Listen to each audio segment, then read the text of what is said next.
Welcome back to the Northern Sentinels podcast. I'm your host, Chris Ayotte.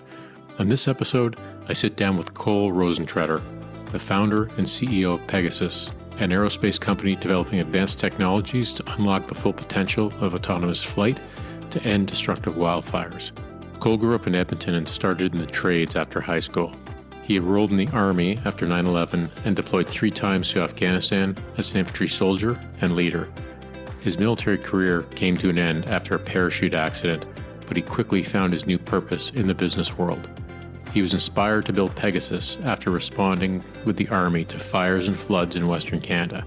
It's clear to me that Cole has an unwavering focus on building his company and continuing to serve in a new way. Before we get to our guest, a quick word from our podcast partner, Preparedness Labs Incorporated, a veteran-owned business that helps people prepare themselves and their families for events beyond their control. Remember March of 2020? The uncertainty, the confusion?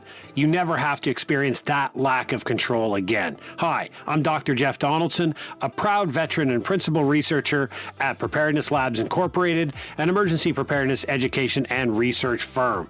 We offer free preparedness advice across social media and our signature podcast, Inside My Canoe Head. So the next exogenous shock, you'll be in control, thriving and executing a preparedness plan created by you and for you. Evidence-based, not apocalyptic. Veteran-powered. Visit us at preparednesslabs.ca. Thanks for listening, and I hope you enjoy my conversation with Cole Rosentreter. Cole, welcome to the podcast. It's many months we've been trying to hook this up. You are a busy man between business and family, so I'm glad that we finally landed the plane on this one. Yeah, I'm glad you've been so accommodating, Chris. No, this is good, and we were just talking beforehand that you got another addition to the family now. So squeaking this in between feedings and diaper changes and everything else is great. So thanks so much for taking the time. And let's kick off with family, and maybe get a bit of your family history and background. Maybe mom or dad's side, whichever one. Start with first to get a bit of an origin story from you. So I first off have an awesome family. So my father basically grew up probably from about the age of 14, I think, without a dad. Dad just left one day. So next day he went out, got a job working at Domo, pumping gas at the gas station at 14, got a job, and the jump to the pump thing. Yeah. And so, we basically just pulled everything up, pulled his family up, at a really young age. And that's probably a pretty good kind of place to talk about, like, in general, how my family was kind of oriented to help raise myself and my sister. So I have a sister. She's a year older than myself. We're Irish twins. Okay. So born in Calgary, although, spent most of my time actually going to school in Edmonton, and then eventually finished high school up here. And, I've got good parents, like I kind of mentioned. So my mom and my dad are high school sweethearts, and they're just in it for the whole long haul, which is a great example to follow. And so my sister, it was a year older when she graduated. She went off to University of Alberta to go and basically take like education and phys ed and a couple of other things to become a teacher. And I didn't know what I wanted to do. And I kind of mentioned that my dad got his first job, I think at 14, was Domo gas, pumping gas. But my mom's, so my granddad on my mom's side had a plumbing company. And so, at 16, my dad started to get a trade when he wasn't going through high school, which back in the day was actually something to kind of finish high school. So even though my parents kind of broke up during the dating phase, it sounds like from the stories, like on a weekly basis, my dad still would actually be over for Sunday supper at their house, whether they were broken up or not. And my granddad Bill taught my dad the tricks of the trade and got him an apprenticeship as a plumber, and then eventually he worked through that, and then got into commercial, and then industrial, and then heavy construction, as a steam fitter and everything else like that. So construction family from a background side. My mom was a paralegal for a long while, working at a law firm in Edmonton. And then right now, part of the story is, I finished high school and I didn't know what to do. And my parents sat me down. They're like, what do you want to do? I'm like, well, listen, I loved high school for the sports, playing football and rugby and wrestling and pretty much everything except for school. And I didn't really know what to do. And so this is 2000. So at the time. So what was, so you're born in Calgary, you moved to Edmonton, family construction business. But you mentioned sports was a big part of your life. Oh yeah. My dad was always there. He spent a lot of time kind of out of town, working in different places like Prince Albert or Vancouver, different things like that. But looking at like major projects for construction. So he didn't own a construction company, either worked at or was a general contractor for a lot of the big organizations. So I got a chance to go see the expansion for the Vancouver International Airport. Oh yeah, it was under construction, and then the expansion that they did at the Royal Alexandra Hospital in downtown Edmonton. It's hilarious because every time I go through the parkade, I actually can like vividly remember running around there. I think like 7 or 6 with my sister and a pair of walkie-talkies. It was just a different time, I guess, but It was pretty awesome to have my dad have a kind of his fingerprints on different parts of major places I kind of pass through nowadays. So my dad's a builder, in short. So what you were mentioning, football, rugby, I mean, so was that what dominated your youth? Yeah, for the most part. Yeah. My sister was also an athlete, so she went on to go play at university soccer at like a pretty high level. And for myself, it was put a helmet on, or just something with a mouth guard, really, and go out there and just run around and be a gorilla, be an oaf. Do you have any aspirations of doing it at a higher level? So my cousin on the U.S. side of the family, I guess he'd be like a second cousin. He ended up going to Cal Berkeley and was a Golden Bear down in Cal. And then he ended up getting drafted to the Philadelphia Eagles to the NFL. So, that's a pretty good example for a young kid to look over and be like, oh, okay, I get it. But, I had aspirations, and that's actually part of where like really good parenting and good guidance came in. So, average student for sure. Definitely like indexed heavily on the sports in high school. And then I didn't know what I wanted to do afterwards. And my parents and I sat down and I was like, I'm definitely not going to go waste money on a education and spending money on a degree if I don't know what I want. And so that's like, what are you going to do? I'm like, move out of the house, get a job. So I ended up actually working just outside of Edmonton at a place called Fort Saskatchewan. There's a big refinery out there that was under construction. So got a job out there, and that was not my first job, but my first kind of full adulting job where you got a crazy good paycheck for an 18-year-old to basically just do whatever people told you to and tried to learn a trade. So I did that for just over a year and a half, more or less. And today's September 11th, and I was actually at this refinery at Shell Scotford outside of Edmonton at Fort Saskatchewan on 9/11. And I remember I was doing something in a pipe rack or whatever, and somebody came by and was like, oh, because there's only one radio in like the outhouse trailer down the road, down the pipe row. Right. So nobody had like a cell phone or earbuds. No, not at all. So somebody was just like, oh, plane hit the World Trade Center. I was like, what's the World Trade Center? They're like, oh, those 2 big buildings in New York? I'm like, oh yeah, I think I saw them on like Home Alone or something. Yeah. And, I think it was like 45 minutes later, somebody else came by and was like, hey, a plane hit the World Trade Center in New York. And I'm like, yeah, no, I heard. They're like, no, a second one. I was like, what the?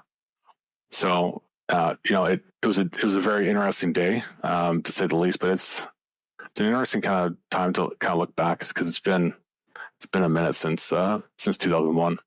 Well, and I realized as I was going back over my notes from our first conversation that this is just completely random that we're having this conversation, this recording on the anniversary of 9/11 and how important or seminal that was in sort of your future trajectory.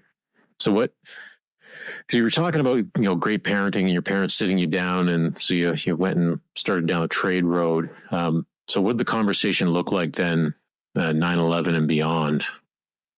To be honest, it was a bit of a blur. I think like most big but really straightforward decisions were. I don't really remember going down the next day. A lot of the details to go and try and sign up for the military. This seemed like a very obvious thing as a 18, 19-year-old. Hey, like our greatest partner just got attacked. This is something that we do. If you're young, fit, go feel a call to serve. Like here's a calling, here's a mission, and here's some excitement, and try and get in quickly before the whole thing's over, before you know it, right? So I don't really remember signing up, but I do remember a couple of pieces along the way, like January 5th because the recruiting system is so long. It took until January 5th of 2003 to actually go through the complete process of medicals and blah, blah, blah. And eventually just, raising the hand, swearing the oath. And then January 7th, 2 days later, off on a bus to not Saint Jean, of all places. It was full. So they ended up sending us to Esquimalt on the West Coast, the old War Point Barracks. Oh, yeah, right. Good location. Yes, better than Saint Jean. It was an absolute trip. Because of course I had no idea what to expect, right? I mean, all I knew is, from what you saw in the movies and stuff like that, like a bridge too far. And I'm like, that seems like a good idea. Like those seem like the kind of guys you want to go pal around with on an adventure. Right.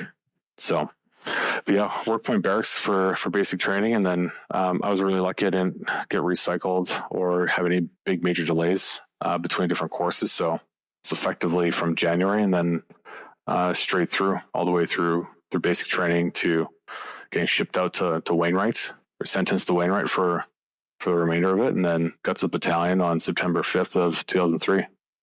Now, what were when you went home and you said that you were going to enroll in the military, what was the reaction from your parents? What was your reaction from your friends? To be honest, I can't really remember, man. Probably too many hits, too many hard landings. But I look back and I think my parents have always been behind it, and I think it was something relatively new, right? Like, I mean, it's been a long time since Canada ever deployed to an active combat zone. The medic pocket was kind of like the latest thing that was never really in the news either. So you have to go all the way back almost like Korea to really look at it. So there was nothing in the public mind to really understand what the hell was going to go on. All we knew is that by 2003, Afghanistan, the invasion had happened.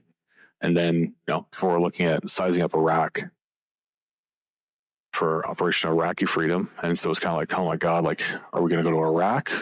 Is this going to be over too? Right. Oh my God. How long did they make me wait? I'm going to miss this whole thing. You don't come from a military background. And as you said, you really didn't know what to expect. So what was that transition like? So when you got there, how did what you thought it was going to be like actually materialize to what it was actually like? Oh, it was 180 degrees going to basic training from what I thought it was going to be, right? You see Full Metal Jacket or movies like that really give a different perspective to it. And then I got to Esquimalt and it was run, all the cadre and all the staff were, Navy or Reserve Army artillery. So it was, and no knock against them, but it wasn't what I was expecting. And, it was interesting, especially because I think our course was big. I think it was in the 60s. It was basically 2 platoons, right, smashed into one course. Over half of it were infantry candidates. And then, we had all the other the whole rainbow of trades behind it. So it was a weird experience, to be honest. It wasn't what I thought. And I was I don't really know if this seems as serious as kind of what I thought it ought to be. It felt like a bit of a letdown, to be honest. Yeah. With basic training. And then getting shipped on a bus to Wainwright, and all the staff, all of our instructors from Wainwright had just got back from off Apollo, and all guys with maroon berets, and they all knew that the 2 courses that were going side by side together were all going to go to the 3rd Battalion. Right. back to their battalion. So I wouldn't say it was a mixed bag. It was like a kaleidoscope of personalities, amazing people, and some people who had a couple things to try and they probably should have worked out before they started dealing with 19-year-olds. Right. But overall, phenomenal experience, man. So I gotta say one thing: I showed up to the battalion extremely fit, very well practiced and drilled, and I knew most importantly to keep my mouth shut for the first year. Yeah. So for the listeners, if you don't know what Op Apollo is, it was post 9/11. It was Canada's first mission into Afghanistan, and it went into southern Afghanistan, into Kandahar. And the battalion that Cole's talking about, the 3rd Battalion, was the lead for that mission. So that would have been really the only group in the Canadian Army that had exposure to Afghanistan at that point. Yeah. So you end up in the battalion. What's life like in the battalion compared to Wainwright and Saint Jean, and now you're back home too, which is another interesting dynamic of you get posted back to where you came from. The battalion was, I spent 15 years in that battalion, and the talking, still keep obviously in touch with a lot of my friends who are still in the military, and some are still in the unit. From day one until today, it's still, referenced as a Gladiator Academy.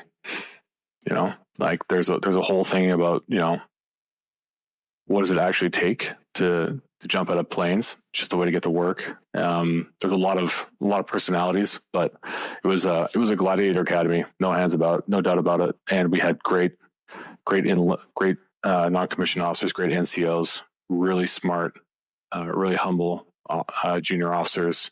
And the funny part is, so we get there, and every unit has basically a sports day. Yeah. So ours was a Thursday. So I think we cleared in on like a Tuesday or something like that.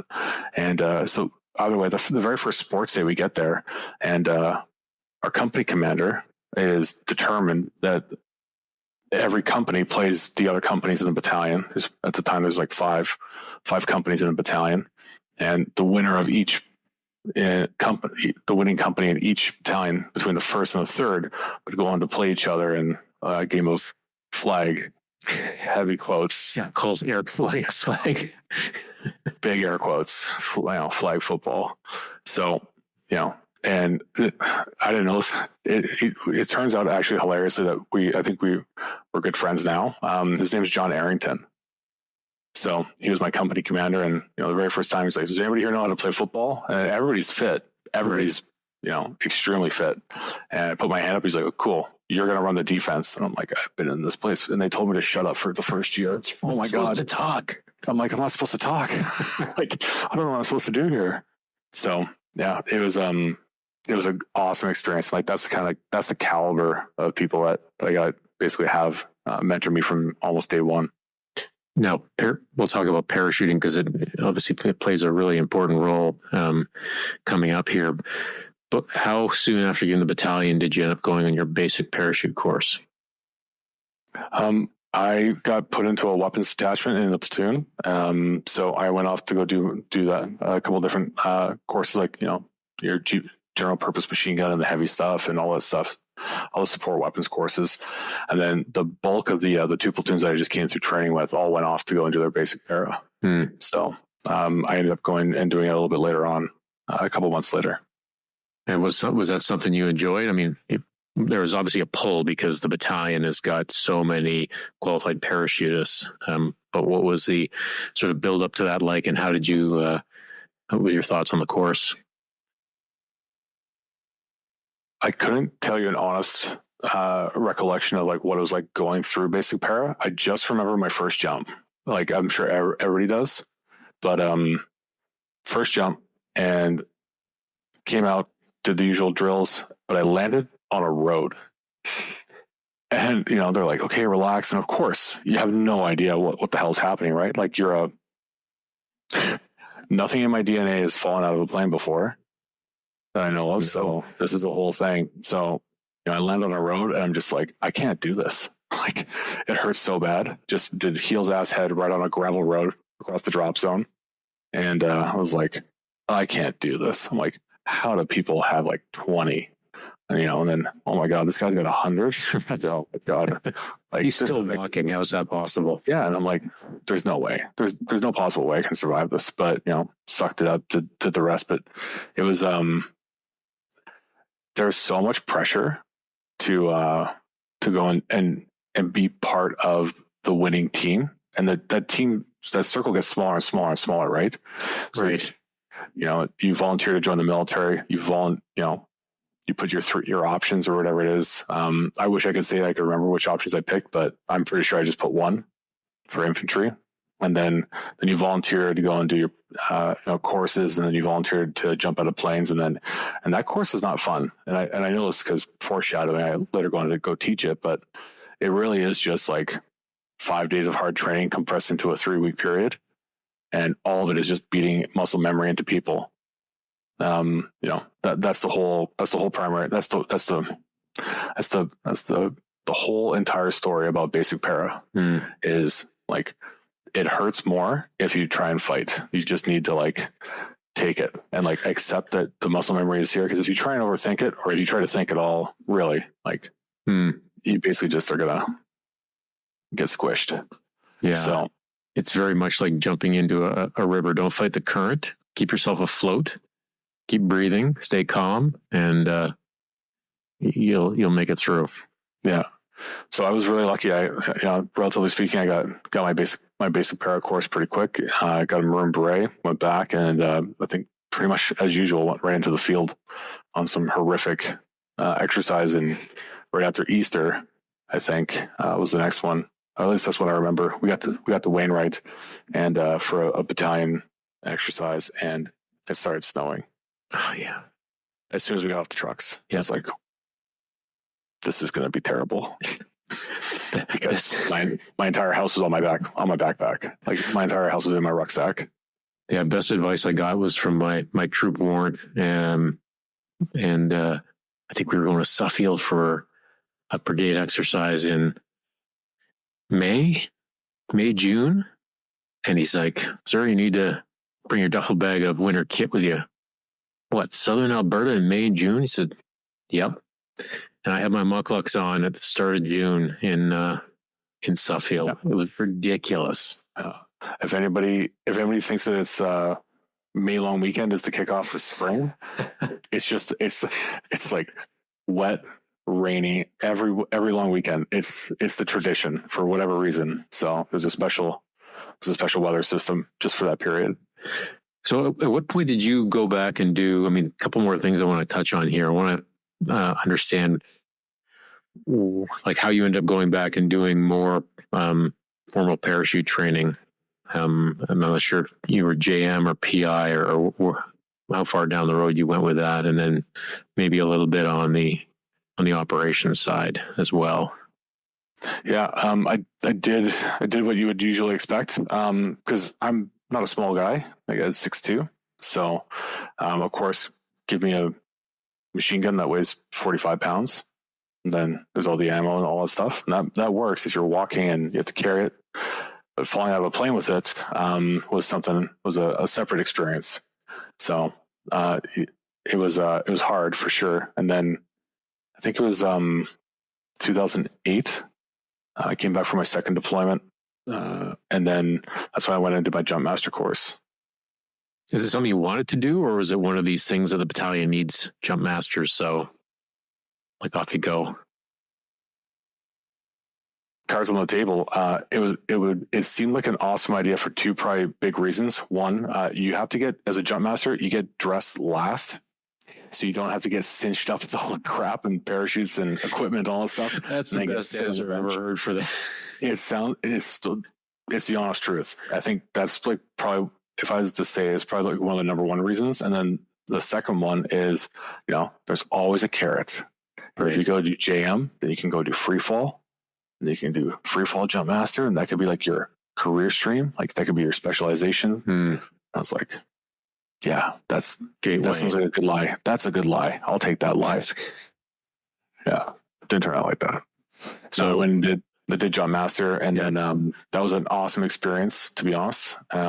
It's hilarious because I don't want to crisscross the storyline too much, but great experience. And then eventually came back, and the next step was, hey, do you want to go do free fall?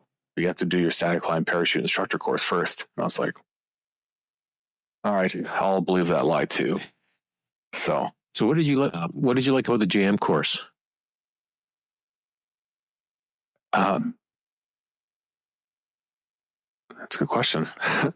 I'm sure there's different pieces. The course itself was quite demanding, just from the absolute attention to detail. And I know everybody kind of talks about this in the military. I am a long way. I'm 6 years out from hanging up the uniform, and I still sit my kids in the car seats and sit down, seatbelts on. Right. And it sounds corny, or it sounds like it's a holdover, but it works. Yeah. So there's these little things, and it's the attention to detail. I think that was the number one piece. It was it's a huge responsibility when you think about, you hand a 20-something-year-old 40 other humans. Yeah. Some of them are like slightly feral, and then they're going to throw them out the door like airmail. You want to make sure that they're actually like dressed properly. Things are looked after, and it was a really good opportunity to have some kind of skin in the game and have like a hand on the wheel. Especially when you're part of a big machine. So it was cool, and it never hurts to be somebody who's read it on the plan.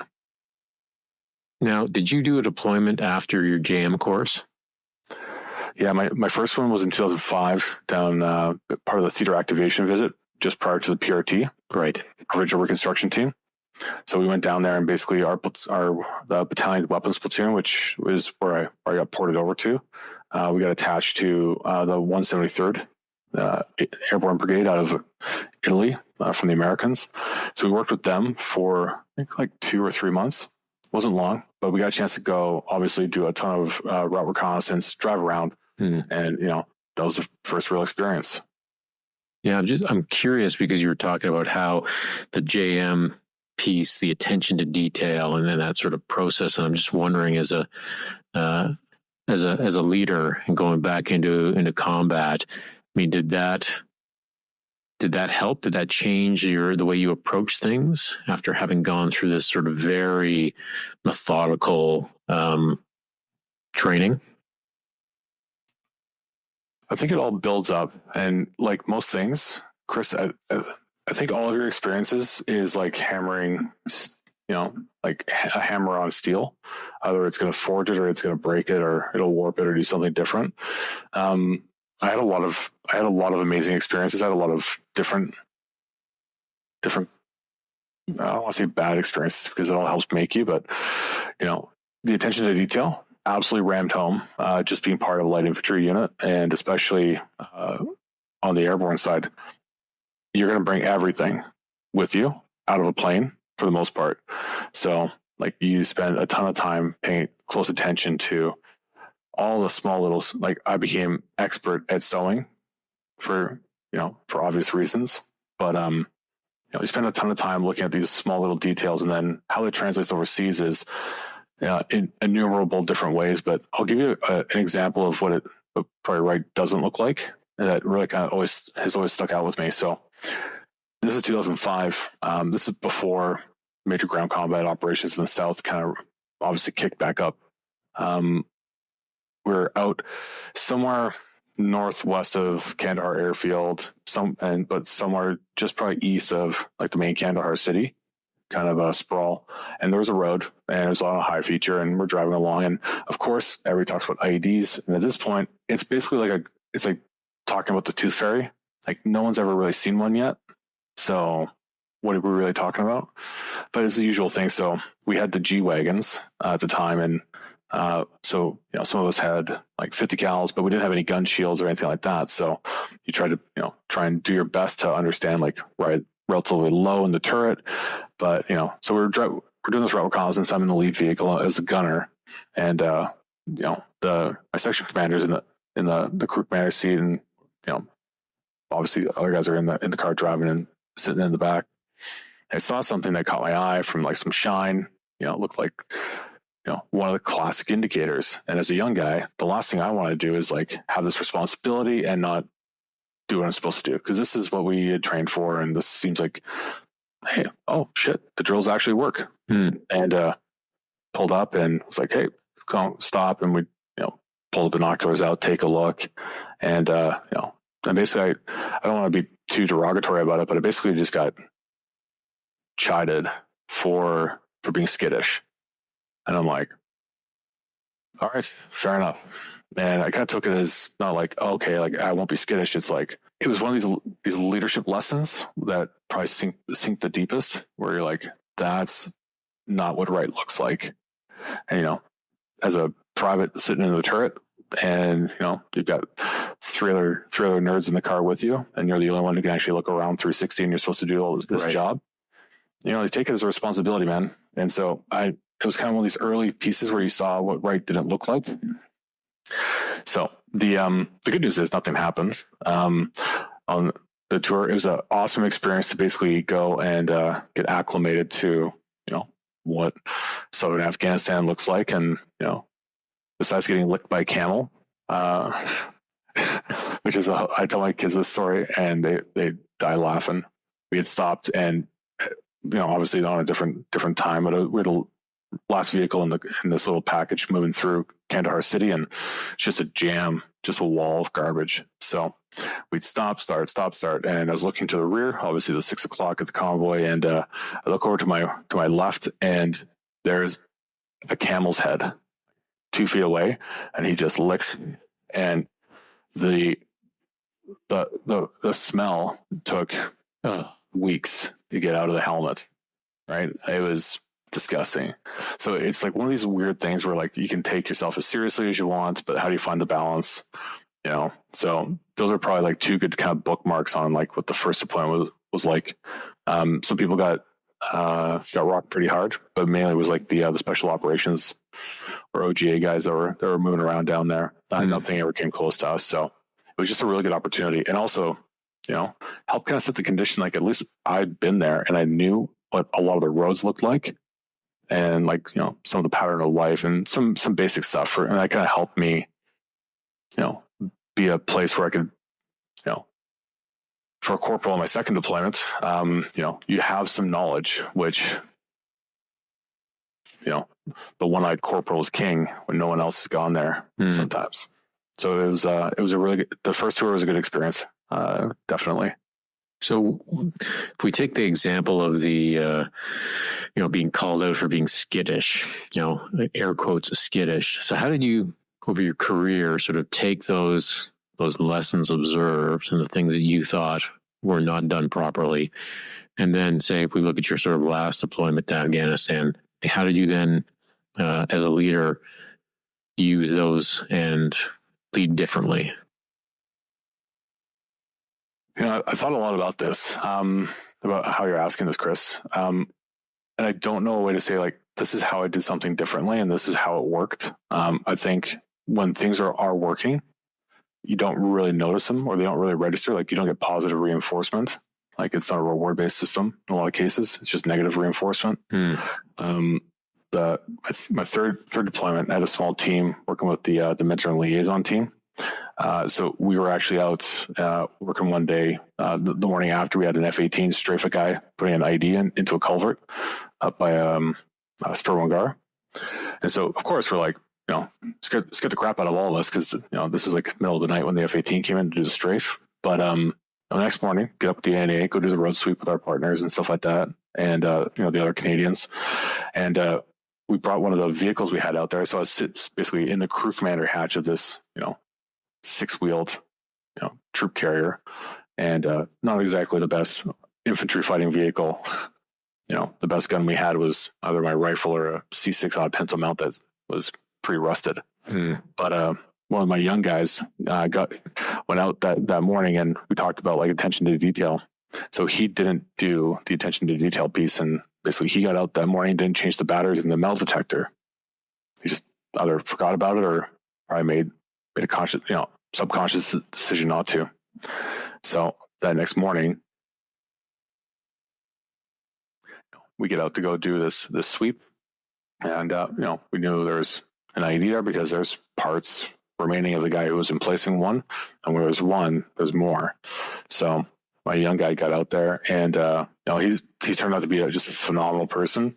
But I didn't really realize sometimes how you can, as a leader, communicate the wrong thing, even unintentionally. So he didn't want to. He was more afraid of me losing my temper or like getting in trouble than he was actually walking there and going through the motions with a dead metal detector walking down the culverts.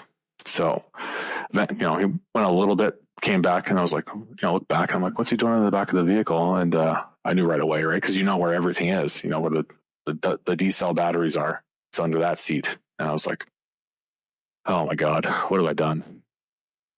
No, like those are one of these things where like you can take all kinds of different leadership lessons, but there's some things like that to this day still scare the shit out of me. Like you can have an influence on people much more than you actually think. So just be careful about it, I guess, is probably the name of the game. So attention to detail, but also, leadership's a tricky thing. Yeah. Well, and you're paying attention. So that's the other thing. There's a lot of people who aren't paying attention to those cues. And for my money, that's one of the main things that separates the good leaders from everybody else is those that are paying attention and actually are mindful of wanting to do it better. So maybe we talk a little bit about the incident that precipitated your release from the military. Yeah. So we touched on it a little bit. So did my basic para course, told myself something. Well, we all kind of told ourselves something, there might be a free fall course, at the end of the rainbow, but the rainbow just keeps going, Chris, as it turns out. So I did the parachute instructor role, and then, that I absolutely really loved, for a couple of different reasons. One, I spent more time at the jump school in Trenton than staff that were actually posted there for years, basically going there to go teach on different courses. And I had a chance to, see it from the other side. And then you talk about attention to detail. If you think about it like this, if you show somebody something for the first time ever, and this is about like jumping out of a plane, and it's not perfect, that is the only reinforcement that they have. And it will be the only thing that will be the way that it is. That's the standard. So, luckily, we have a different culture when it comes to, parachute instructors, and a very different standard, which is why, it's a really hard course to actually go through and pass. But it was a great experience. So basically, fast forwarding to December of 2014, I was actually teaching on an in-house basic para that we were running out of the 3rd Battalion here in Edmonton. And it was their 4th jump, first night jump for all the students, which are, by the way, are all, trained, qualified soldiers from the battalion. So we know all of them. And, it was a fixed wing aircraft. So we had I think just one Herc for that night. Either way, so I was a senior jump master and a parachute instructor. So I was basically the person who goes out, checks everybody before they go to jump, and then as a senior, give all the everything in the back of the plane is mine. And then one of my best friends, Jordan, was the assistant jump master, also one of the instructors on the course with me. So we got all the kids. Shouldn't say kids. We got all the troops, dressed and checked. You try to find the right balance between keeping them more scared of us than the door, right? And it was just an honest mistake by one of the air crews. So there was a load master. So it might have been a minute. So when we jump, you can either jump right after, which is the stick commander job, or you can basically just dispatch. So you stay in the plane and ride the plane on back home. But nobody wants to go and dispatch, fly back to the international airport, that takes another, half an hour. Get in a car, drive back up to the battalion, takes another hour. So, and generally, guys want to jump. So it's a fast way to get to the ground. And what people don't really talk about is you generally get the best jump when you're the last one in the plane. So, so to set the stage for everybody, so you're the person then who, with your team of instructors, who is checking all of the parachutists before they leave. They're exiting the side of the aircraft, right? And you're controlling them as they go, jumping out of the aircraft. And it's less like being a crossing guard. It's more, as they go to try and make this like weird Zoolander pivot out of their left to right. They're supposed to do this drill, and really they don't. Like, let's be honest. They're supposed to look at the lights and then do this all different stuff. But the only thing that they're really supposed to do is take this yellow static line, and that is attached to their parachute and runs on this anchor line cable in the aircraft, and just throw it as far aft or actually at me as they can. Now, you don't have to throw it. You can actually just hand it off like an adult. Right. But in Canadian tradition, this has always been the thing where everybody just gets taught to throw the snap fastener. Right. So you don't just stand there. You have to look at the lights, making sure the lights stay green. You look at this person's snap fastener gets thrown at you. And, it basically happens. You basically get 2 to 3 snap fasteners almost every second, because that's the exit speed that we generally kind of depart the aircraft at. So it's busy and frantic, but, at this point it was my 125th jump. Static line. So, an instructor for a reason.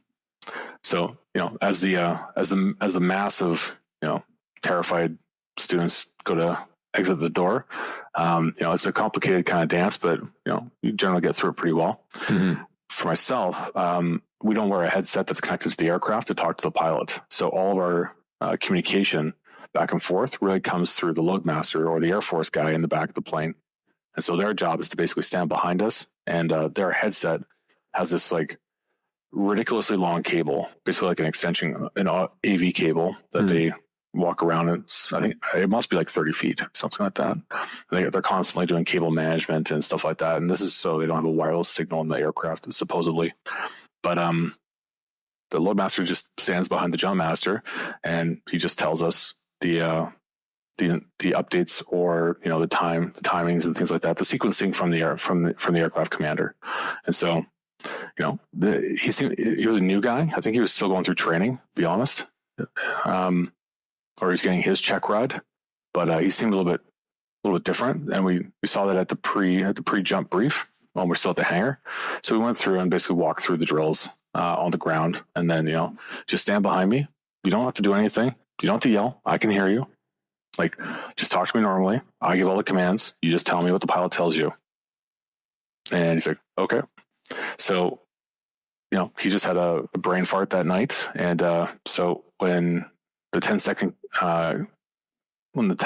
notice got given from the pilot, which is basically us as jump masters, we put the first person in the door and get them all squared up and ready. He raised his hand, and in that hand, out of muscle memory, that was where the this headset cable was. So he basically just dropped this cable on my feet. And so after all the students cleared, we all got out without any issues. As the last person out, the assistant jump master was the second last guy to leave. I turned to go jump out, and I could feel that cable around my ankle. And I wasn't even out of the plane yet, and I basically knew already. I'm like, that's it. So didn't get very far out of the plane, hit the side of the plane, and obviously with my helmet. And it can sound dramatic, but like my life didn't flash before my eyes. Like, there's nothing in my genome to like try and reference, like, have you ever been in this situation before? Like, no, I've never been dragged underneath the plane at night. So I was basically lassoed by my left ankle and towed behind the plane for, I wouldn't say it was a long time, but if it was 3 seconds or 4 seconds, it's a pretty long time. So I was lucky. I was just far enough away from the plane where I wasn't like gonna get beat to death against the side of the plane, and I wasn't too far away from the plane where my static line, like my main parachute, would have deployed, and then obviously that would have been terrible too. So after a couple seconds, what happened was we're pretty sure that the headset cable has like this little communication switch box, and that's what got caught in the actual door hinge on the bottom of the door. So that got lodged, and then when that broke, cable broke, I fell free, and then a series of unfortunate events from 1,000 feet down. So it was about probably 100 or 150 feet off the ground when my main parachute finally opened, and yeah. So yeah, just for the listener who doesn't know, so when does the canopy normally deploy? If you're jumping from 1,000 feet above ground level, you normally have about 250 feet. Right. You normally lose about 250 feet before you have a fully developed canopy. Right. So yours deployed, you said, so instead of it being, say, 700 feet, yours deployed at about 150 feet above the ground? Yeah, it was low. So, doing the drill that we teach, you're supposed to, if you ever get hung up for whatever reason by equipment or anything, you just have to try and get as tight as you can. And we have this belly reserve. So hold that belly reserve, because if that thing pops, that's the end of it. And no matter what happens next. So that was the drill. Get as tight as you can. And so when the cable broke finally, I didn't realize this, but I was trying to be as tight as I could, and then I watched, in the dark, this black little thing come sneaking out from underneath my armpit, and it was the static line pulling my main parachute out from underneath my arm, which is not how it's supposed to work. Right. So I ended up getting rapidly rotated like a cartwheel pretty aggressively. So basically got slapped pretty good, and then from there, massive twists, but I was only a couple seconds out.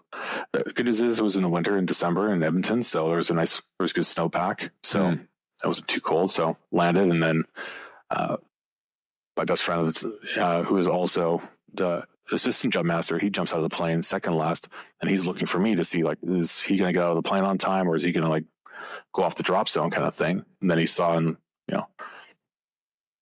way down low, so he knew something was up already, and so he came running over. I'm on the ground, and I didn't even want to look down, man.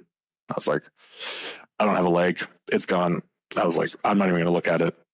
And so Jordan came running over and was like, hey, you have a leg. He's like, what the hell happened? I'm like, I got hung up. He's like, holy. So had a leg. So he helped me walk off the drop zone. Still pretty beat up. And then, like I said, you have to be smart to do a lot of things, and then sometimes you should be smart, and then you just try and be stubborn. So I walked off the drop zone. We talked about it at the buses to take all the troops back to the unit, because we jumped right into the training area on the base. So it's a 10-minute bus ride back to the unit lines. So we talked about it with the staff, and our battalion commander and RSM, senior enlisted advisor, were both there on the jump that night, and they're being generous. Like, they're pretty rattled. Like, I think everybody's pretty rattled if something like this happens. So we basically said, like, don't tell anybody.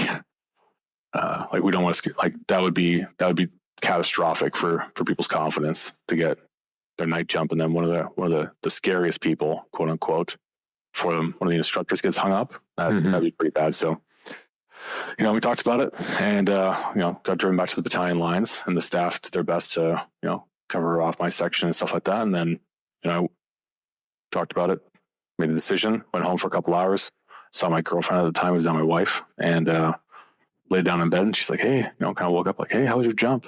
And I was like, oh, it's good.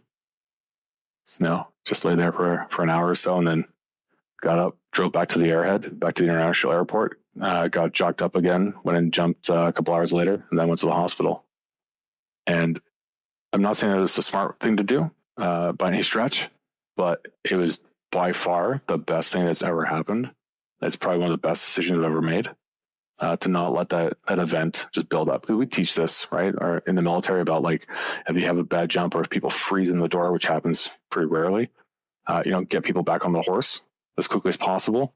So I was going through what I thought I needed to do, which is, practice what you preach. But that was an order of magnitude the most that was the most scared I've been ever parachuting, was that last jump. So, and of course, every qualified instructor worth their salt was in the plane that day, and the students had no idea what the hell was going on. They're terrified. They're like, why is there more of them? You know, They're both flying. They're like, oh my God, what is going on? What have we done wrong? So, and I thought my course warrant, who I loved to death at the time, I thought he was going to kill, like legitimately kill one of the aircrew when they talked about it afterwards. So, got in the plane, jumped again. That was terrible. But the jump itself wasn't. I had a good soft landing, and then went to the base hospital. And so, I mean, no need to sort of dwell on injuries, but really the injury sustained, or what sort of was the beginning of you needing to be medically released from the military? Oh, it definitely didn't help that I went to the base hospital, and they're used to seeing people who like don't want to go on morning runs, trying to warn their way out of PT, and coming down, I'm like, I got dragged behind a plane. They're like, what's wrong with you? I'm like, everything. They're like, well, what hurts? I'm like, everything. I think I broke my back. And they're like, okay. So I ended up going and seeing one of the doctors, and turns out he was a helicopter pilot. He used to be a Griffin pilot before he switched over to medicine. I was like, hey, he's like, I used to be a helicopter pilot. I'm like, you know exactly what I'm going to tell you. This is what good luck. Yeah, not exactly. He's like, well, it's almost Christmas, leave, like, just take an extra, I'll give you excuse duties, like go on vacation, go on leave for a week, and then just go and take some time over Christmas to heal. And I was like, whatever. So, I probably would have had a different outcome in some cases, but to be honest, Chris, I'm incredibly lucky, man. I look back at what happened. I have a lot of friends, who do, also jump out of planes in Australia or the UK, or, especially in the US. It's very rare that somebody gets hung up at the door on a fixed wing. And in most cases, they end up like, they die. And then, the worst case scenario is that they end up killing other people, if they're not the very last one. Right, because they're not the last person. Yeah. So I look at it like, this thing happened to me, and since then, kind of skipping forward, I got out of the military, started a company that I absolutely love, and married the love of my life. Now I've got 4 kids, 2 Bernese Mountain Dogs, and about 4, maybe 3 hours of sleep a night, and I was the happiest I've ever been. Now that sort of gratitude, is that something that, did you feel that sort of shortly after the that accident, or is that something that's sort of grown over time?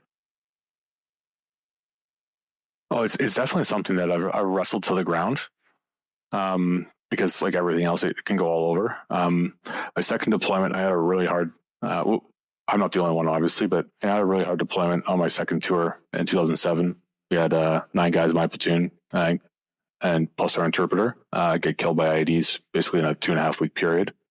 So that was like a massive shock to the system, and I wouldn't say it was over quickly. Like it took me, it took me years to figure out how to kind of wrestle with that type of an event. And then 2009, we had another young guy from the mentoring team also step on an IED, and eventually, tough as nails, but he ended up succumbing to his injuries when he made it back home to Canada.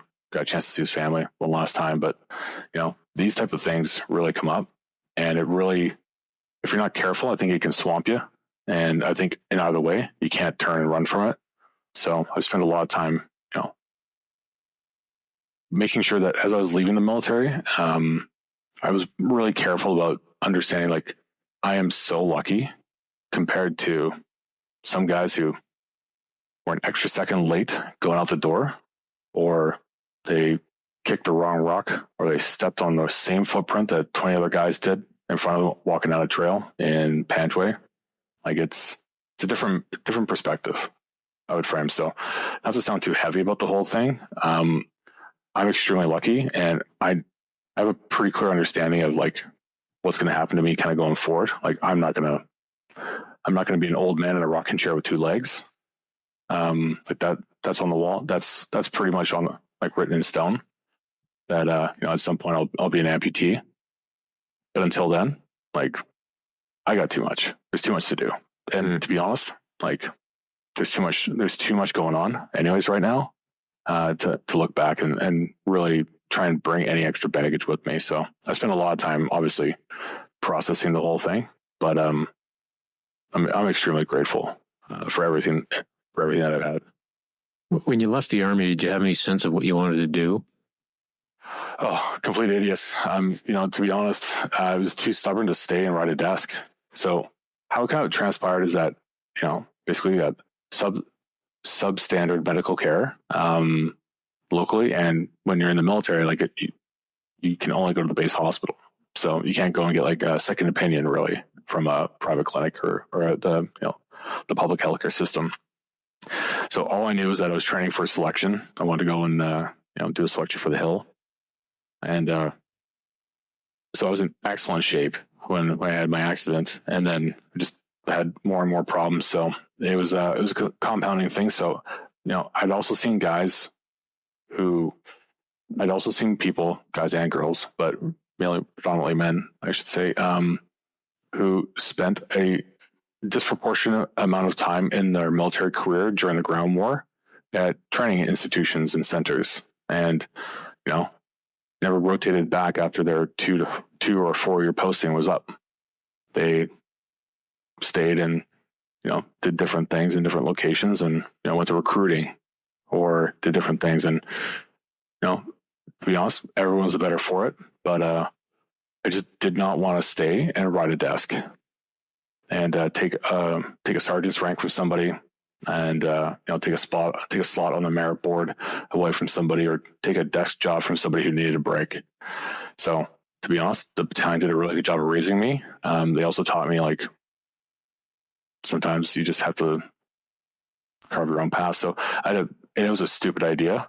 I know people were always like, oh, I saw this in a Burning Man idea or what, a Burning Man festival, but no, I just I knew I was not going to be physically able to go and do like what most people tell the guys from the infantry, go to prison, policing, or fire, and that's the most common thing 5 years on the other side of the fence when you release.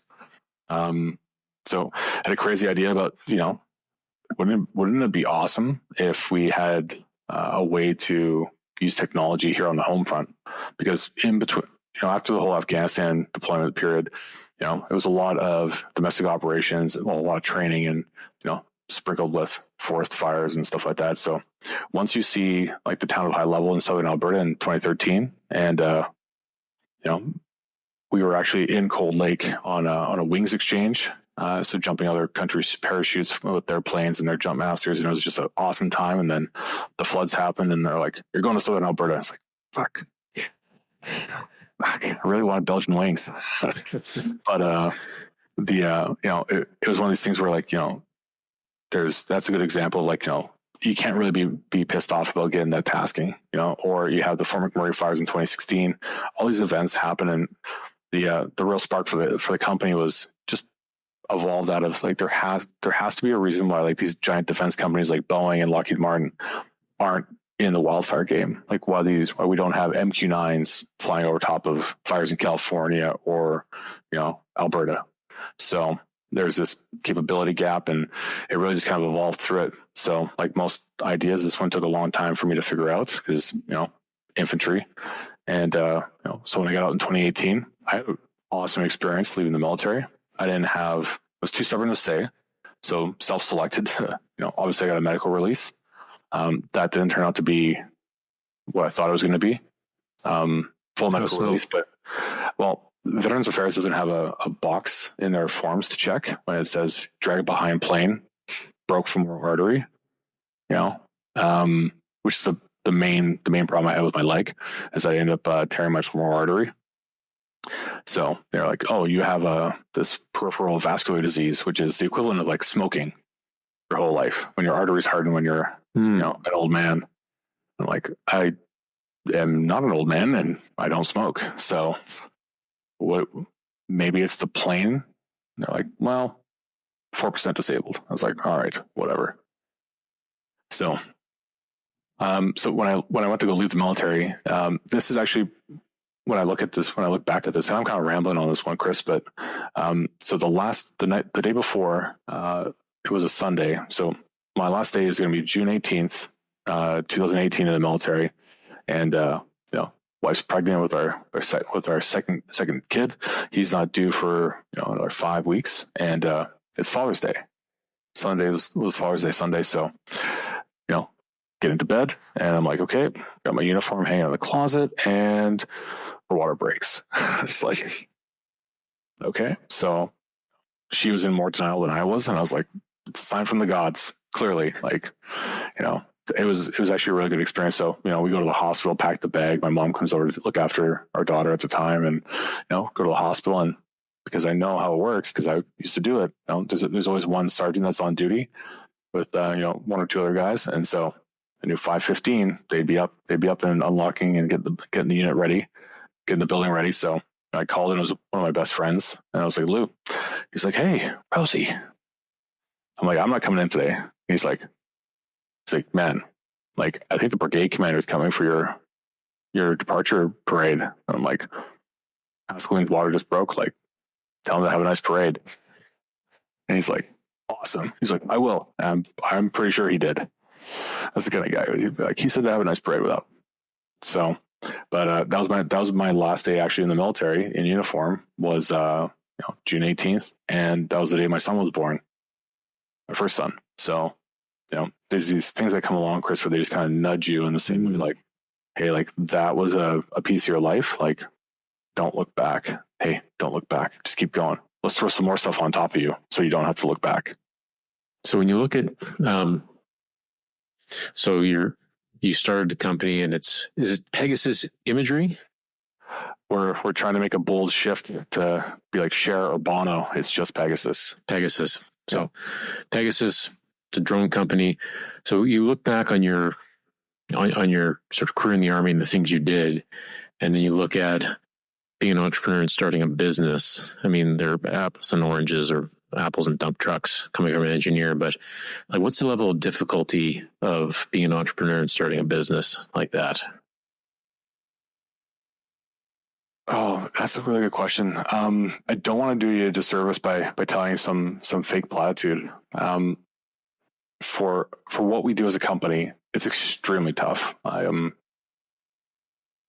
I say it's all relative to, at some point, people are going to quit, just like everything else. If you think about anything people do in the military, or probably if people aren't from the military, but you think about selection and assessment processes for special forces look like, they're looking for attributes and all this stuff. One of the biggest things they're looking for is curiosity and humility, and like, just different words for it, but like resiliency or grit. Like, can you just take it?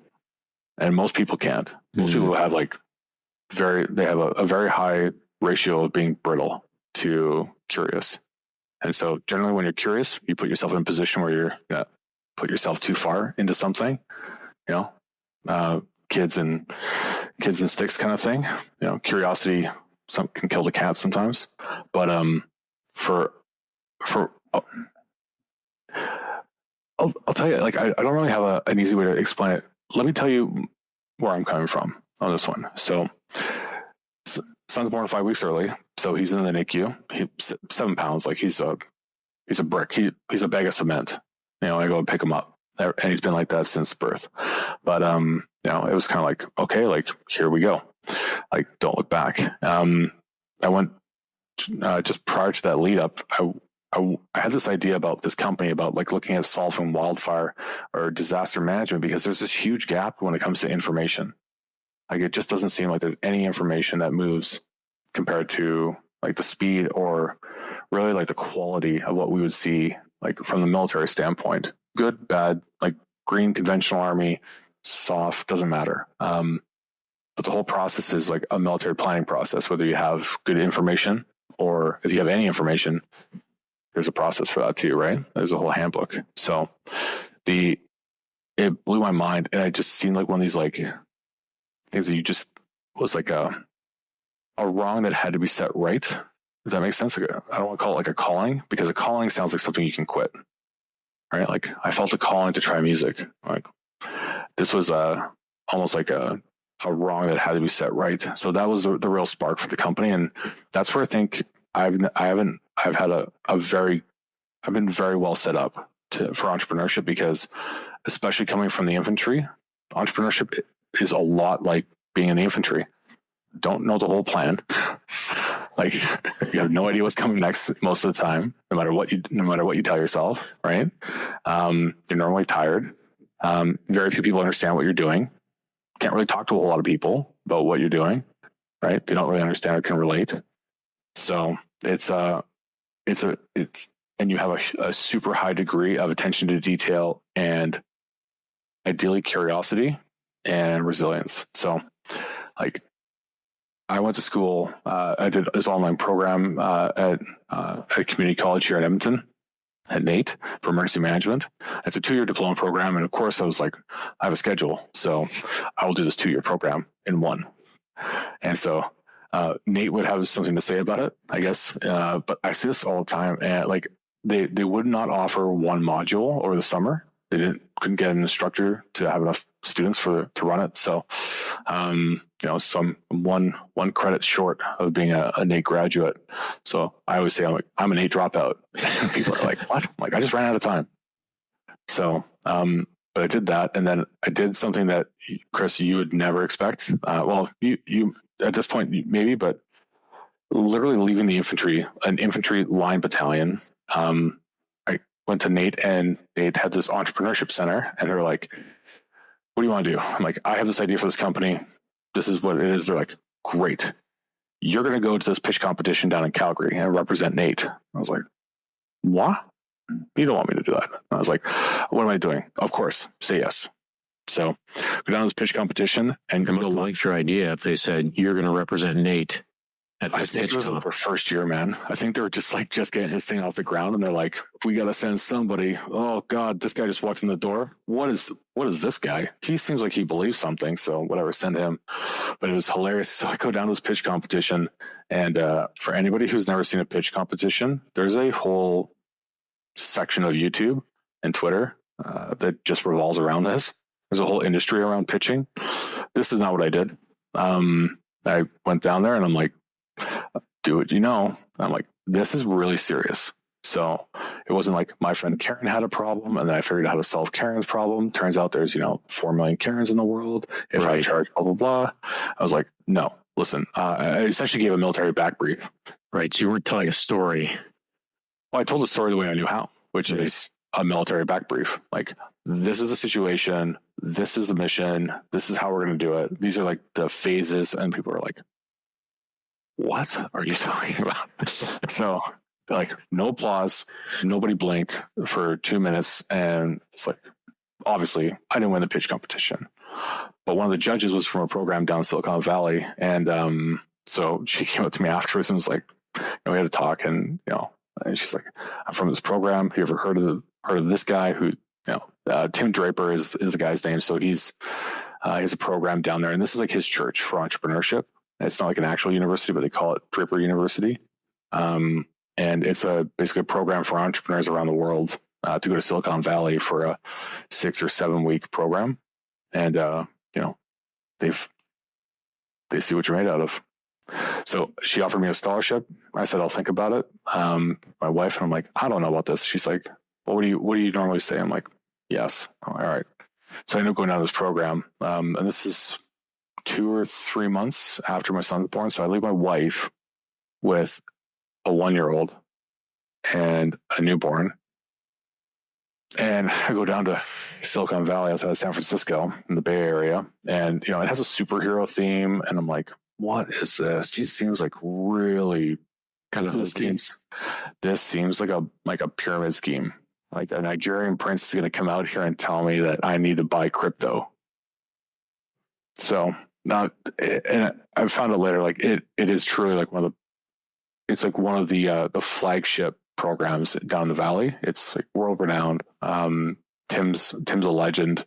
first guy to write a check to Hotmail, first guy to write Elon a check for Tesla and SpaceX. So like they know it. And this is like the real Silicon Valley, buried inside of San Mateo. So, and you'll laugh. So I get down there and there's all these super smart people. Like my roommate had a master's in dark matter theory in South Africa. I'm like, I didn't know they could teach that shit, like much less have a master's program. So what I got over really fast was imposter syndrome, because I realized really quick, if I just outwork everybody, I will learn fast. I will learn faster than them, and I can iterate and I can just learn. So I won't tell you the whole story with the whole program, but there is a part in it called Survival Week. And of course, everybody, and this is, before any videos ever got leaked on YouTube about like the program or stuff like that. So, and I was like, I don't want to know about it. And I'm like, all I know is that I've got a lot of friends who went through selections and did really well. And they're like, the last thing you ever want to know is to know anything. Just take it one meal at a time, all that stuff. So I'm looking around, I'm like, this guy's like 400 pounds from Sri Lanka. Like, there's no way this is going to be like Hell Week or SFAS or something like that. And then we're sitting there on the beanbag chairs, about halfway through the program. And you laugh at beanbag chairs. I thought the same thing, man. I turned my nose up when I saw it. I'm like, look at all these weak people.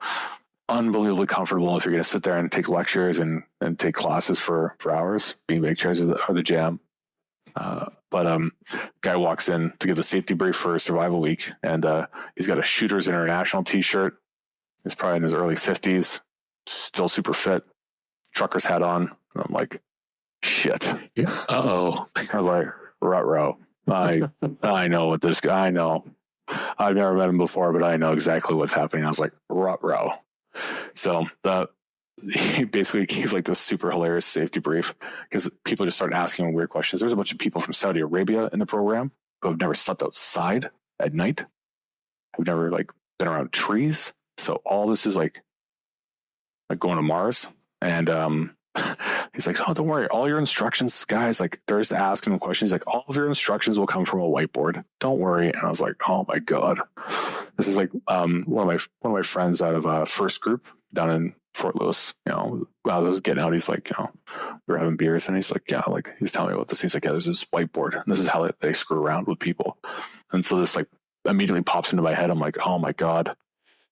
So the good news is like the whole program was essentially points based. So you got broken down. There's 80 founders in the cohort. They broke us down into teams of 8, so small parties. And tell you, we ran that. We ran a gauntlet on that program. I don't know. It'd be a brag to say we got like the highest score, but definitely finished first in the whole thing. And it was just one giant Kim's game, and but it was unbelievably important to see, like, this is my first real experience, by the way, of like what civilians are. I had no friends who didn't dress like a Christmas tree except for one guy who's a firefighter. Everybody else, used to play hide and seek in the woods with me. So I don't know normal humans besides my wife, and she's in medicine. So all of her friends are like workaholic, overachievers too. And so we get to this Survival Week, and it was just unbelievable. It blew me away. It really was a grinder, actually, like all things considered.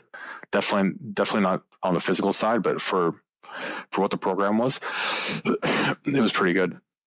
And you can pretty much understand the logic behind it, Chris, because if you're going to invest a $5 million check into a 22-year-old, are they going to quit on your money when things get tough? Right.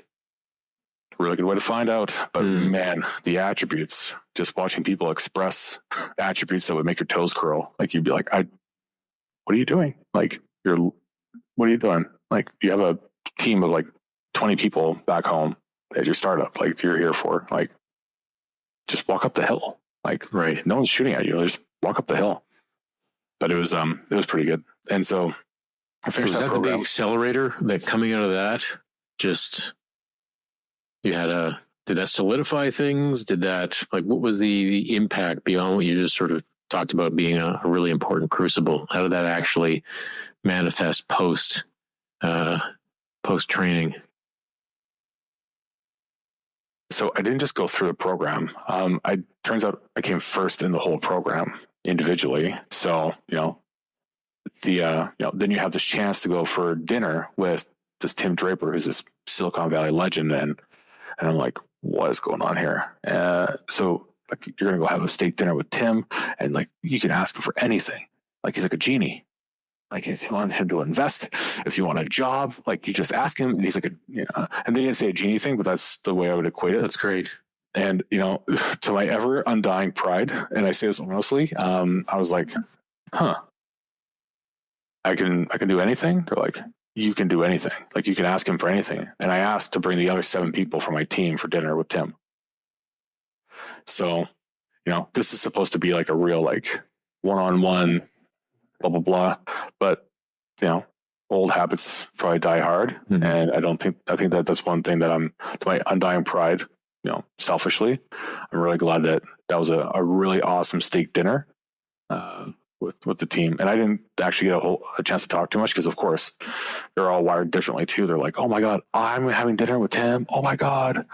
And so they're just like blabbing. And it was, so anyways, I talked with Tim, and I didn't know anything about anything still. I knew absolutely zero because I was starting a whole new game, a whole new dimension called civilian life. So the program was a phenomenal opportunity for me to, like, people talk about like going down there for investment, all this different stuff. I walked out of there with a Tony Stark engine for, I'm like, this is it. And it was the one big talk I had with my wife when I came home was like, we're sitting down after putting the kids down one of the first nights. And I'm like, I'm totally different. I'm like, I feel totally different. And I feel like I have this Tony Stark engine in me that has just been turned on. And you and I have to work really hard to make sure that we stay in sync and we stay tuned. And like I can feel that I just had a very different growth rate in 7 weeks than you did. And we have to work really hard on this together.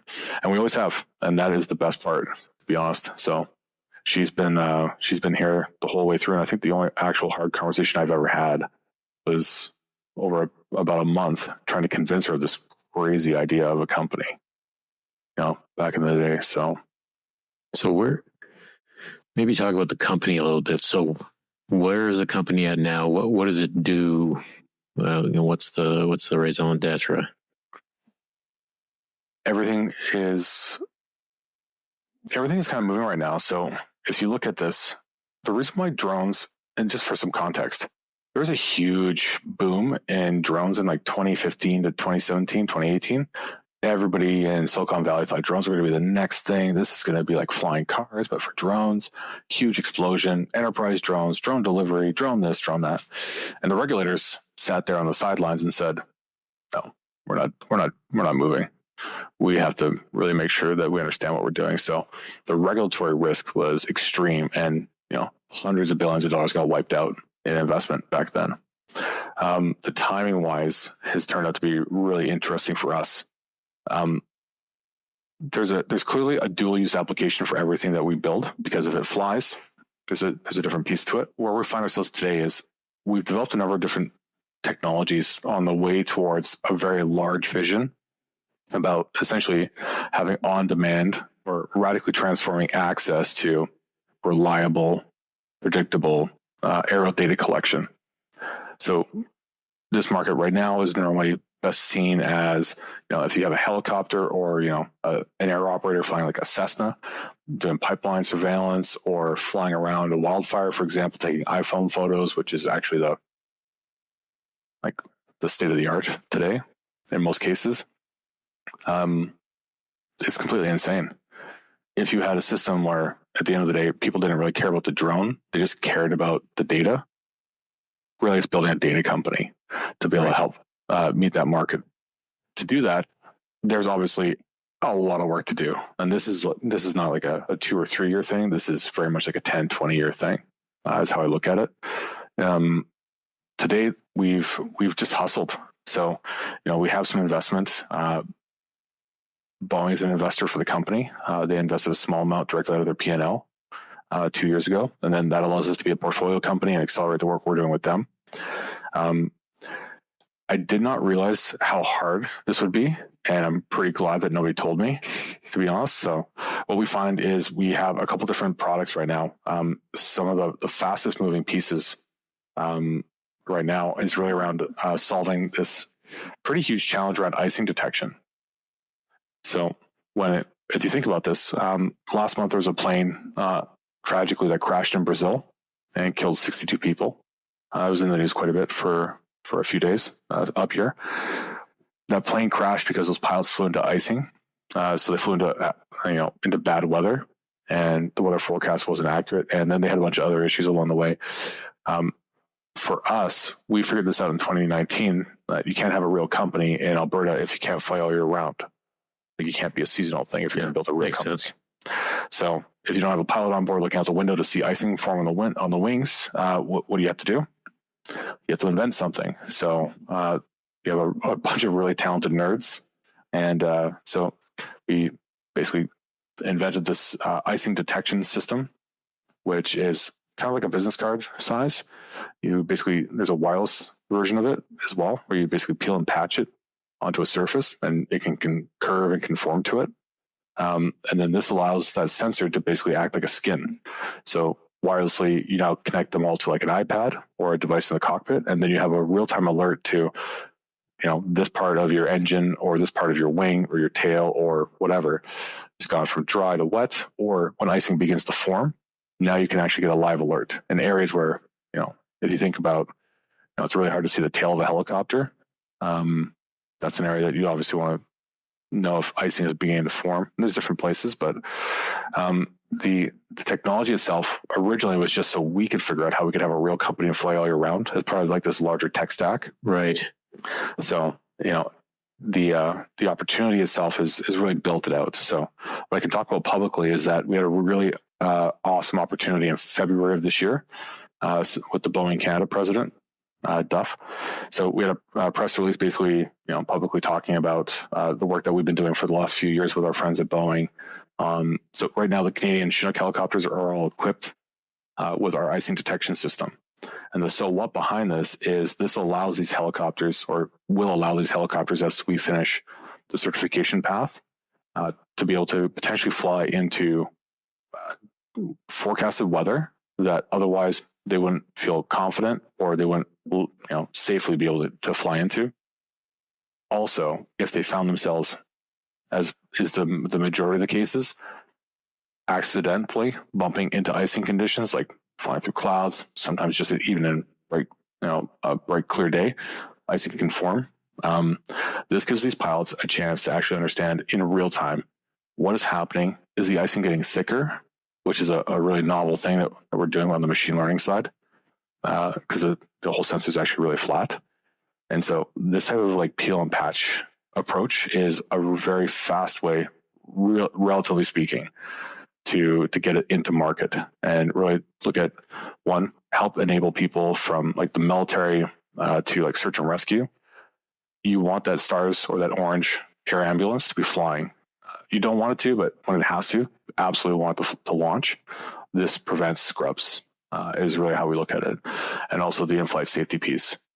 There's a bunch of different other applications that we're on, but the coming from an infantry guy, I was I've always been very proud. And I think because we have a lot of veterans in the company, we're all, we hold this contract especially close, because who doesn't love the Chinook? And who doesn't want to see that thing be able to do more and more and more? And there's a lot of helicopters out there that can't take any amount of icing. Like the Griffin is one. That's a pretty, that's not a trade secret or anything like that. Not a national security issue.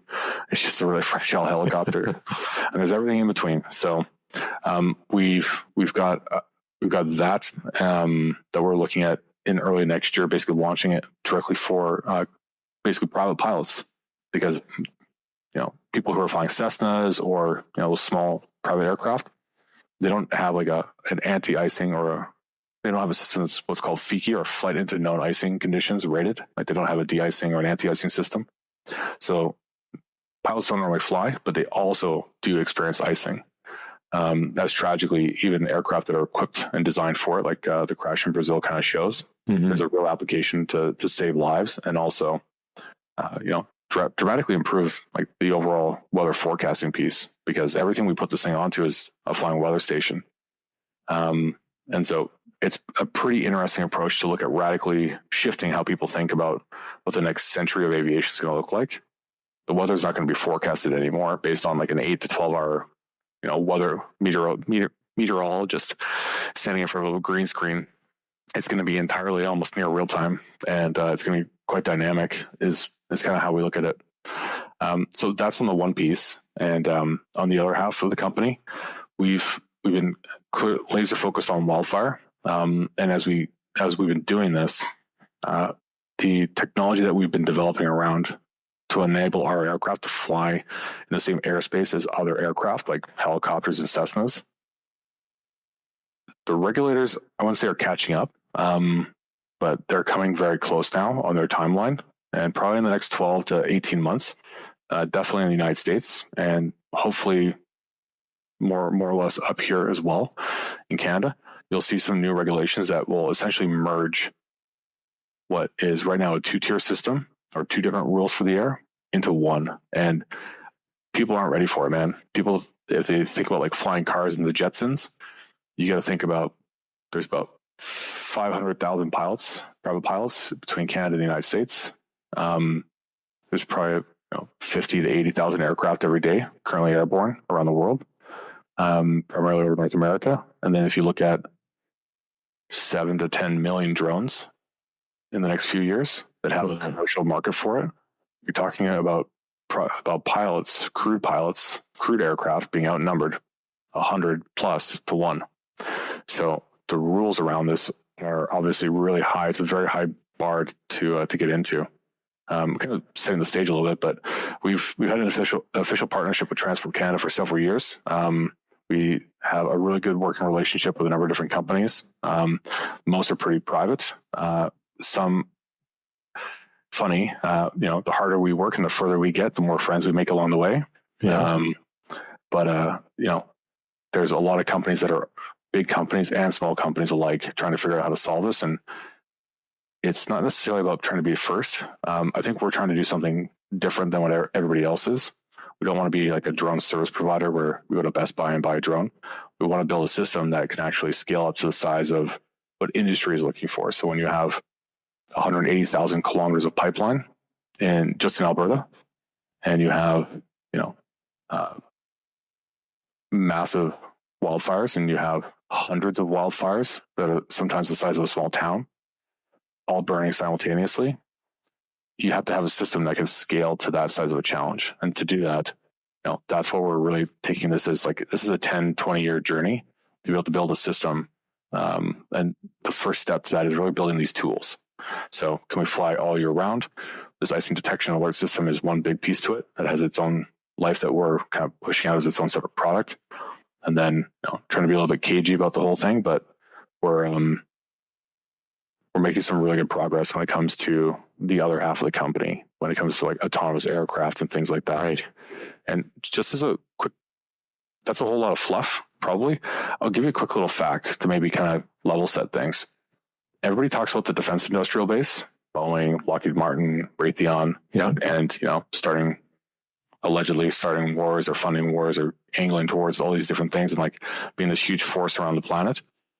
The Department of Defense in the United States is this massive organization. Last year, I think the U.S. spent almost $900 billion on defense on their annual budget. Last year in the U.S., which was a quiet year, but below the 5-year average, the U.S. had, in real dollars, lost almost $900 billion in real losses just from wildfire.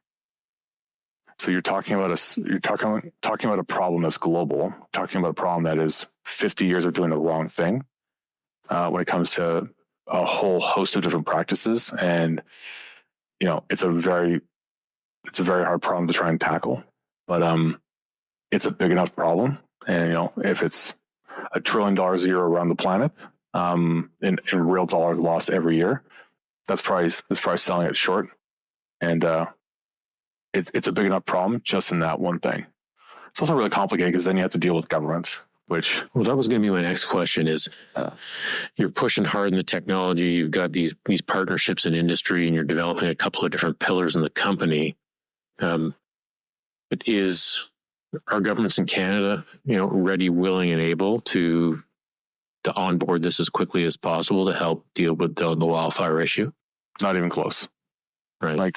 Not even close. The United States has something that nobody else in the world has, so you can't really talk about them. What they have that nobody else has is they have the United States Air Force. So California has a request for basically a standing annual request for assistance from the Air National Guard, so they can have an MQ-9 flying over top of wildfires, not at will, but when available. And so, it's not that simple for them to be able to do that. There's a lot of coordination pieces, and it's obviously it's a piece of equipment made for a different task, but it just kind of shows like the rest of the world is largely way behind this. Like we are still fighting fires predominantly only at, daytime conditions when visibility is good. So it's a massive problem. And kind of the knock-on effect is that we see fire on the news, but last year in June, 4 of California's biggest insurance companies, which represent the vast majority of the state, walked away from California. So there is no new fire insurance for homes or businesses in the state of California. The only alternative is like some horrific plan that they have at the federal level that moves down to the state. But State Farm, Allstate, and a couple others all basically walked away because their trend lines and their modeling all shows that they can't keep taking 10, 8, $9 billion write-downs just on their wildfire premiums in one state, and it's not changing. It's a definition of insanity. So the market's going to move and correct. And so you look at all the problems, and California is a little bit different geographically because they have such a large population base, so close to like this wildland urban interface where they back out onto the woods. In Alberta here and British Columbia, Saskatchewan, we have forests that like Alberta has a forest that's bigger than Sweden. And that is incredibly sparsely populated. So How do you manage giant fires like that? So it's a truly gigantic challenge. And to be honest, every time there's smoke in the air, there's a pretty good indicator. Like this is why we started this company, and we'll see what comes next down the road. But this is the actual mission of like why we started it. And I wouldn't be surprised if we talk here in the not too distant future about finding an alternative way than just trying to get government to try and pick the lowest technically qualified bid that has the least amount of innovation to do it. What do you think the obstacle is to getting Canadian government to be seized with this in a way that's actually going to allow them to be ready to leverage innovation, to leverage the technology that is existing or emerging in Canada? The biggest double-edged sword that I've seen personally in this is accountability, and I'll try and frame it a little bit because we've been for the last several years working with like the government of Alberta, like Wildfire Alberta in particular. This is obviously not a small amount of money that they lose every year, and it's not like they can budget for it either. So what they end up doing is everybody has a state, a province, a territory has a budget. And then when there's an emergency, like a wildfire, there's either a state of local emergency or provincial or state emergency. It kind of goes up from there. What you run into is when you have a provincial state of emergency, for example, it's unlimited funding. This is how it's always been. So why would you budget for a system when, and maybe a better analogy, it's very hard to put into a budget a dam, for example, even if you have all the studies and the watershed impacts and all these different things, until you have massive flooding. And then you look at, okay, how long is that going to take? And now you're way behind the curve, and it'll take 10 years to get through the environmental impact analysis and et cetera, et cetera. So now you've already lost, and you have no dam, and now you've just thrown a whole bunch of money away to essentially an industry that's incentivized on an hourly rate. And this is one of the crying shames about this whole thing is that there is unbelievable people that you and I would probably, I feel, there's much more in common than with a lot of other groups. When you look at like wildland firefighters, But the case here is about accountability. So you have elected officials, the premiers, like the ministers, all these people have to go stand in front of the cameras or online and have to basically tell people the public trust line, like, hey, we are doing what we can. You look at Jasper, that Jasper event is like the entire department should be canned. Like, they're not heroes. Like, it's unfortunate on how it played out, but you also have to like let the ashes kind of cool and then really do an autopsy on how the hell did we get here?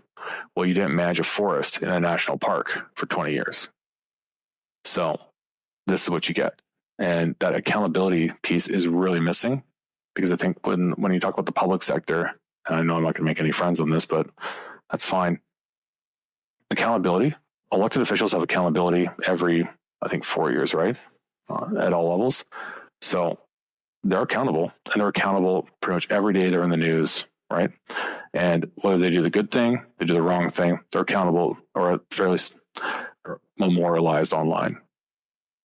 Then you have a whole separate group where if you think that you are going to deploy 400 South African firefighters to fires in northern Alberta, and you're going to have them basically fall on top of an incident management team of 6 or 12 people, and then you're going to tack on it. Basically, the effective analogy is like an air wing of like air tankers and helicopters, a fleet. Like, we're talking a dozen or more just for one area of responsibility.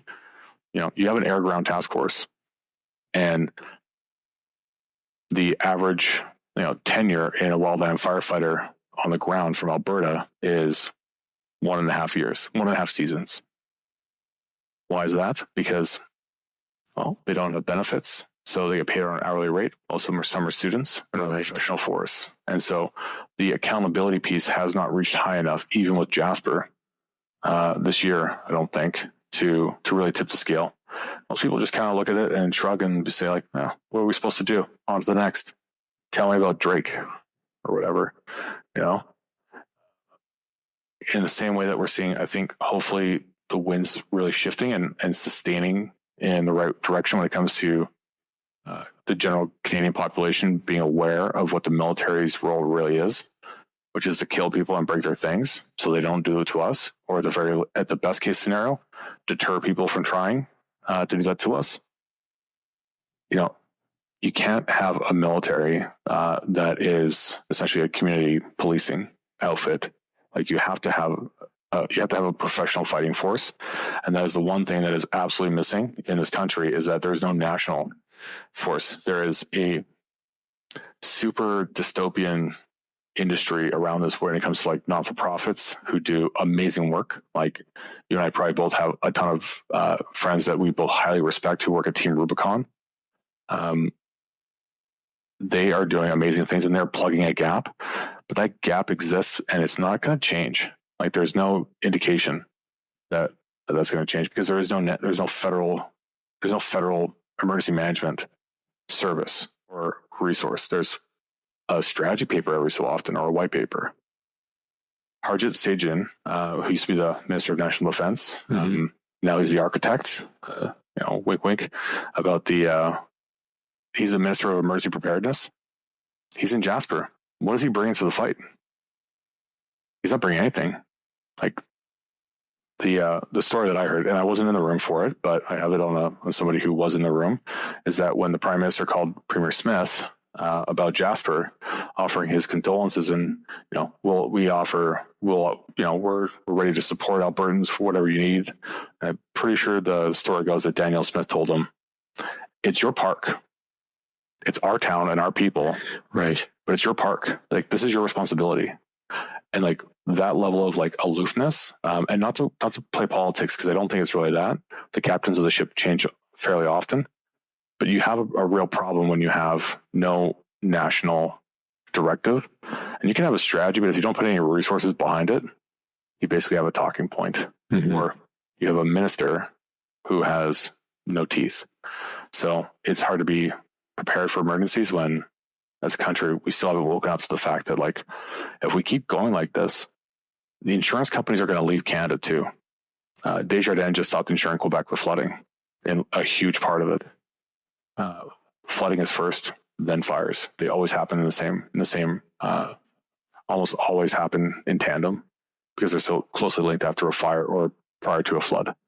Are there any countries out there that have models that are useful starting points for Canada? Countries? Well, the U.S. is kind of hard to break it up. I'll give you two examples maybe, because as a republic, and they are really quite different, each state. CAL FIRE. So CAL FIRE has well over $1 billion a year in their budget, their annual budget. They normally spend it in the first like 30 to 40 days of the fire season. Wow. But they have an air wing. They have a whole bunch of retired military aircraft, like S-2 Vikings that are converted, and they are, the world leaders in wildfire management because they have a ton of support behind it. Silicon Valley is really coming around to this whole fire tech thing about autonomous air tankers or autonomous fire suppression helicopters, camera systems. So California is probably still a world leader when it comes to resourcing and trying and iterating on a strategy that might work. I'd say that. The other example I'd give you real quick is Texas. So the Lone Star State had a massive fire in mid-February, I believe. So well before the U.S. fire season. And so there's only a handful of like federal fixed-wing air tankers in the U.S.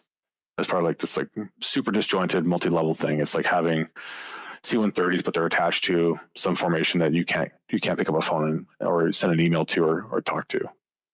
Until like a certain window, basically like not available until then. So the fire happened early in Texas, and it took them almost a week to get any aircraft onto these fires.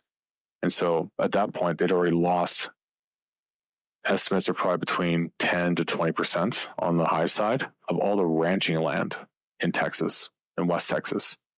Now, if you think about that for a second, Texas is a lot like Alberta. Obviously, cattle and that industry is massive. So if you lose 20% of your ranching land, what are you going to do next? Your industry is going to take a massive hit. So Texas has basically come out of the gate, I think a couple of months after this event happened, and said, screw it. We're basically going to start we're going to put money on the table. We're going to start buying like a wildfire air force for Texas. Because if we can't rely on the federal or the federal agency through, Department of Interior, Homeland Security, National Park Service, blah, blah, blah, we'll just do it ourselves. And so one is California is a well-resourced, very experienced CAL FIRE who is not afraid to continually try and iterate on a problem that is really kind of existential. And then on the Texas side, it's probably the other perspective of, okay, we're prepared to try something new. And I think for everywhere else, you're looking at in the United States, they're also facing the same problems, but their wildland firefighters, the ground element in all this, are inarguably some of the best trained firefighters on the planet for a couple of reasons. They have a modular training package where they can plug and play and pull teams very much, how you would interchange platoons or different bricks of a military formation together to build a task force or something like that. They have all that training through FEMA and Homeland Security and, the umbrella organizations, but they're paid below minimum wage. And they have basically a burnout or a retirement rate, like approaching 50% right now. So they're paid below minimum wage. They can make money greeting people at Walmart than they can saving towns in Idaho or Montana or Sunnyvale. So you have a real disjointed piece around this, and it just comes down to someone's going to have to start taking this really seriously. And that's where I think for us, eventually, probably the bulk of the iceberg for the market opportunity is going to be supporting the insurance companies, because they probably have the biggest pain point. They're not early adopters on much, if anything, besides premiums and raising them. But joking aside, they're not early adopters, and I don't think this is something that we can trust to leave to government to continue to muddle through anymore. I think there's going to have to be not just innovation, but like innovation at scale, like an arsenal of democracy type situation where we actually have to mobilize. And this isn't going to make anybody happy, but you have to follow the money. And so if there's a strategy with no cash, then there's a market opportunity. You're not going to see innovation.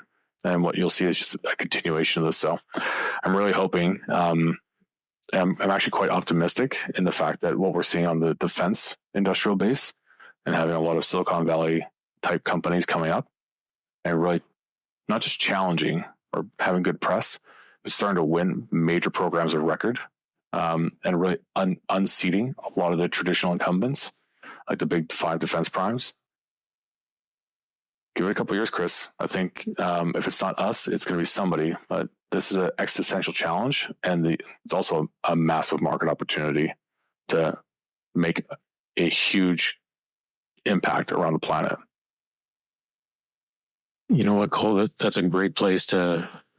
It's a great way to wrap up the discussion. And hey, I'm glad we finally got this connected. And this is great. Thank you so much for sharing your story today, and bringing some awareness to wildfires, emergency management, and the great work that you and the team at Pegasus are doing. And thanks so much for being one of our Northern Sentinels. I appreciate it. I always have an ask for people. Probably in the next few weeks, we're going to be posting a number of different job applications. This is not for everybody by far, but we're growing the team to meet some new opportunities. And so if anybody's listening and they're interested in joining a company that has like a really high degree of drive and a really clear mission on what to do, wildfires, aerospace, no day is really the same. So if people are up for that type of a challenge, we'd love to meet you guys. So keep track of us on the social medias over the next couple of weeks, and we'll have some new job positions posted. Perfect. Thanks so much. Thanks, Chris. I hope you enjoyed my conversation with Cole.